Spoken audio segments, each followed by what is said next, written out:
Урматтуу мекендештерим, урматтуу кыргызстандыктар. Бүгүн мен дагы башкалардай болуп, жылуу жумшак сөзгө өзүмдүн планым жөнүндө, өзүмдүн программам жөнүндө айтайын деген оюм бар болчу. Бирок эң негизги бөлүгүнө, коррупция менен күрөшүү бөлүгүнө токтолоюн деп чечтим. Ошол ичинен эң биздин чоң байлыктарыбыз ушул эки нерсе, кумтор менен жетимтоо боюнча силерге маалымат берип коеюн. Билесиңер, акыркы 20 жылдан бери ушул кумтор маселеси токтобой келатат. Учурунда ар кандай келишимдер болгон. Бирок ал келишимдердин аркасында коррупция схемалары болуп келгенин баардыгыбыз тең билип жүрөбүз. Мына акыркы учурларда, акыркы 10 жылда бир азаматтар Кыргызстанга кумторду кайтарып беребиз деп убада берип жүрдү элге. Бүгүн бийликке келгенде ал убадасын унутуп, кумтордо таптакыр алтын калган жок деген себеп менен унчукпай калышты.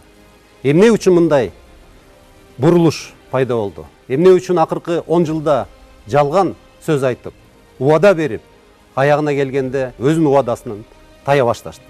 Себебин мен силерге айтып берейин. Кумтордун тагдырын чечкен бир келишим болгон. Кумтордун тагдырын чечкен 2009 жылы ошол азаматтар Курманбек Бакиевдин жанында кеңешчи болуп жүргөн учурда ушул келишимдер Максим Бакиевдин талабы менен кол коюлган. Ошол келишимдин негизинде Кыргызстан кумторду толугу менен чет өлкөлүктөргө өткөрүп берип, болгон запас алтындын баарын ошолорго беришкен. Андан тышкары 16 миң гектар жерди кошумча берип, ал 16 миң гектар жердин астында дагы толтура биздин кыргыз алтыны жатат. Ал келишимдин эң негизги жаман жагы, бул келишим боюнча кыргыз мамлекети, кыргыз бийлиги кумторго башка эч качан кайрылбайбыз деп туруп убадасын беришкен. Эч кандай сот аркылуу, эч кандай доо аркылуу, эч кандай талаш болбойт, мындан ары силер кандай кааласаңар ошондой тейлесиңер деп туруп убадасын берип кол коюп беришкен. Кол койгону аз келгенсип, буну парламент аркылуу мыйзам катары бекитип беришкен. Андан тышкары Конституционный палата аркылуу бул конституцияга туура келет деген чечимин тактап туруп ошондой чечим чыгарып беришкен. Башкача айтканда, 2009 жылда кабыл алынган чечимди сот менен дагы, башка жагынан дагы, конституцияны, мыйзамдарды өзгөртүү жагынан дагы эч кандай өзгөртө албайт деп кабыл алган. Бул чечимди ошол учурда президент болгон Курманбек Бакиев абдан мактап чыккан. Мактап чыгып, бул абдан сонун келишим болду деп. Себебин да айтып берейин. Ушул келишимдин аркасынан ошонун баласы Максим Бакиев Кыргызстандан 1 миллиарддан ашык доллар алып чыгып кеткен. Эми карап көрсөк, азыркы учурда көп сөз айтылып атпайбы? Кумтордо алтын калган жок. Бул жалган. Кумтордо Союз учурунда 750 тоннадан 800 тоннага чейин алтын запасы бар деп аныкталган. Бүгүнкү күндө 400 тоннанын тегерегинде алтын касылып чыкты. Башкача айтканда, ошол Союз учурунда аныкталган алтындын запасын жартысы гана азыр башка жака алып чыгып кетишти. Бирок калган алтын, ошол Союз учурунда аныкталган алтын биздин кумторубузда жатат азыр. Андан тышкары жана 16 миң гектар жердин астында дагы толтура алтын жатат. Башкача айтканда, бер жагы эле бир 500 тонна алтын кыргыз кумторунда бүгүнкү күндө жатат. Бул алтын эмеспи? Же бул жөнү унутуп калдыкпы? Же бул Кыргызстандын келечегине иштебей турган алтынбы? Же азыркыдай болуп кайра келишим түзө калып туруп, шайлоо шайтан оюнуна белгилүү инвестордон акча ала койду? Мен таң калам. Бүгүнкү күндө бир да талапкер ошондой миллиондогон каражаттарды өзүнүн компаниясына кетире албайт. Ошол абдан баалуу баннерлер, гесттер, эсмейлер, журналисттер баардыгы тең бир күчтүү, өзүн күчтүү санаган азаматка иштеп атышат. Акча кайдан? Же болбосо ошол кумтордун тагдырын дагы бир жолу кесип туруп өзүнүн кызыкчылыгына колдонуп атабызбы? Бул бир. Мына менин колумда 5-6 ушул кең тармагында өмүр бою иштеген эксперттердин баалоосу турат. Алар айтып атат, азыркы кезде кумтордун тегерегинде болгон алтынын запасы кеминде 500 тонна деп мына белгилеп айтат. Башкача айтканда, бүгүнкү күндө Комтордо алтын калбай калды деген сөз. Бул калп. Ошол Комтордо алтын калбай калды деп 2009-жылы Курманбек Бакиевдин жанында кеңешчи болуп тайраңдап жүргөн азаматтар башынан эле билген. Комторду Максим Бакиев 2009-жылы сатып ийген. 10 жылдан бери элди алдап жүргөн. Өзүнүн атын чыгарыш үчүн.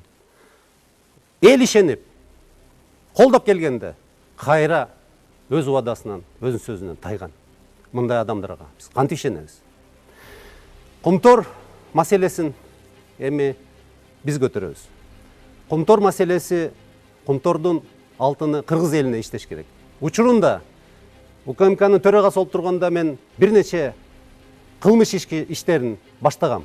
Ошол кылмыш иштеринин негизинде Комтордо болгон коррупция, Комтордун алтынын баасын 2 эсе 3 эсе көтөрүп аткан фактыларды көргөнбүз. Ошол иштерди аягына чыгарсак, азыркы учурда эле Комтордун эсебинен Кыргызстан бюджетине кеминде бир 2-3 миллиард сомду бүгүнкү күндө которсок болот. Азыркыга чейин ошол иштерди жылдырбай басып отурушат. Биз баштасак, Кудай буйруса, 10 январдан кийин биринчи кадамыбыз ошол иштерди аягына чейин чыгарабыз. Калган иштердин баардыгын тең аягына чыгарабыз. Ошол жерде Комторду аралашып жүргөн биздин аткаминерлер, ошол жерде поставка кылып аткан ГСМ, башка керектөөчү нерселерди поставка кылып аткан биздин аткаминер, коррупционерлерди ачыкка чыгарабыз. Мен ачык эле айтайын. Жетим тоо бул эмне? Жетим тоо деген бул биздин байлыгыбыз. Ал жерде бер жагы эле 70-100 миллиард доллар турат. Азыр мына бир азамат сөзүндө айтып атат, ошону сыртка алып чыгып туруп, ошол карыздан башка чет өлкөнүн астындагы карыздан төлөйбүз деп.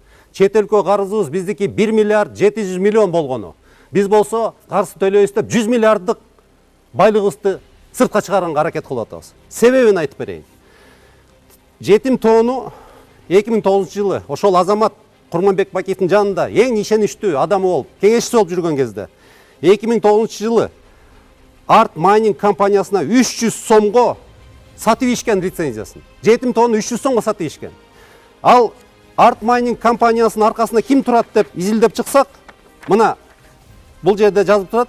Ульяна Пак менен Денис Гладышев деген азаматтар турат. Ульяна Пак менен Денис Гладышев бул Максим Бакиевдин оң колу менен сол колу болгон. Бүт мүлктүн баары Кыргызстанда ошол адамдарга жазылган болчу. Эң негизгиси ошол кийин качып кеткен Максим Бакиев менен бирге. Бул жерде соттун чечими менен 15 жылга өкө тең соттолгон. 2009-жылы жетим тоону ошолорго бекитип беришкен. Эми кийинкиси, андан тышкары ал эки адам Максим Бакиев бул жетим тоону ошол эле Алмамбет Шыкмаматов депутат болуп турган 2007-жылы айткан экен.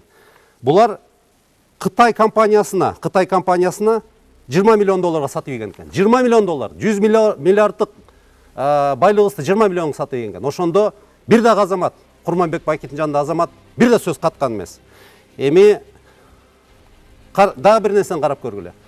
Ал кытайлык компания Урумчиден өзүнүн металлургический комбинатын салып алыптыр. Бул жөндөн дагы мына Шыкмаматов өзүнүн интервьюсунда айтып атат. Ошол компания бул заводду салып алып туруп, азыр эң негизгиси 10 жылдан бери иштебей турат экен. Азыр бунун эң негизги муктаждыгы Кыргыздын темири керек болот, Кыргыздын рудасы керек болот. Ошондуктан ушул вопрос көтөрүлүп атат да. Мен бир суроо берет элем. Урматтуу азамат, ушул теманы көтөрүп аткан, Кыргыздын жетим тоосун тияка өткөзүп берем деп аткан. Сен Кыргыз карызын төлөйм деп ойлоп атасыңбы? 50 эсе кымбатыраак баа менен. Же болбосо учурунда Максим Бакиев могу партнерлоруна болгон карызын берейм деп атасыңбы? Мен ойлоп атам, азыр теманы көтөргөндөн кийин ошол экинчи вариант менен кеткенге аракет кылып атасыңар. Бул менин оюм, менин пикирим. Бирок бул пикирге элдин көпчүлүгү кошулат деп ишенем. Урматтуу мекендештерим, менин оюмча азыр бардык чечимдер жетим тоо боюнча токтотушубуз керек. Биз мынау азаматтардын кылыктарына элдин кызыкчылыгын сатпайлы. Эң негизги байлыгыбыздан азыр кол жууп калышыбыз мүмкүн. Ошондуктан мен бардыгына кайрылат элем. Жетим тоого тикебизден тик турайлы. Бул келечек муумдун байлыгы, бул элдин ырыскысы. Муну азаматтар калдырбайлы. Ошол Максим Бакиев аркасында турган Максим Бакиевтер калдырбайлы. Ушул жолдо бекем турайлы, бирге турайлы.